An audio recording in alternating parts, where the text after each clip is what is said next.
In late May 1231, in the peace of the morning, and without the Paduans knowing it, Antony's fellow friar helped him onto a wagon bound for Camposampiero.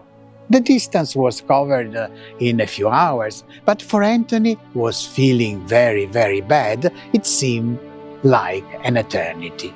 On reaching the friary, he was met by Count Tiso, feudal lord of the place, who was bound to Antony by a great friendship. In the small friary, nestled in the green countryside, Antony found the peace and serenity to be able to devote himself entirely to God in prayer and meditation. However, in the following days, the temperature rose dramatically, and Antony, tormented by the inability to breathe, found no rest. During the day he could barely breathe, and at night he kept tossing and turning in bed, unable to fall asleep. Concerned by Antony's suffering, Count Tiso came up with a brilliant idea. Right next to the friary was a large walnut tree with very wide branches. Who knows how it occurred to me to build among the leafy branches a kind of nest, or rather a cell. I got some help from some farmers. We cut some branches, others we bent by weaving them together, and with some planks and mats, in a short time we built a small hut.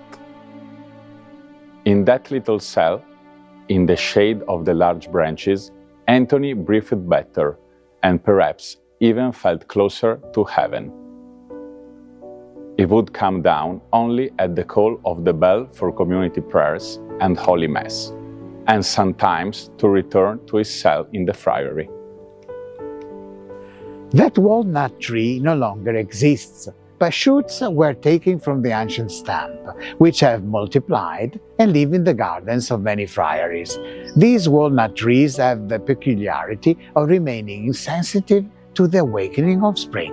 While all the other plants put forth leaves and buds, St. Anthony's walnut remains barren and bare. It looks dead. But when the month of June comes, it suddenly wakes up again and, in its own time, without delay, bear its fruit. On the site of the ancient walnut tree with the cell of St. Anthony, an oratory was built in the 15th century, known precisely as the Sanctuary of the Walnut Tree. Among the various works inside the oratory, the painting that stands in the apse deserves special attention. The painting by Bonifacio Veronese depicts the saint sitting among the branches on a large walnut tree, intent on preaching to a large crowd. Oh yes, because as soon as the local people learned that right there, near their homes, St. Anthony had come to live, they began to flock to the foot of the walnut tree to see him and hear his words. Anthony, despite his tiredness, greeted everyone with a smile, and with his now weak voice, encouraged everyone with simple words to be faithful to the gospel and to witness God's love. However, sometimes there were also some protests. Out of my mind with rage, I ran to that walnut tree and began to rail against all those people. Have you gone mad? Do you even realize what you have done? You have trampled all my grain within days of the harvest. What am I going to do now? The whole harvest has been lost. It's all your fault, and that's Friar. I began to cry without restraint.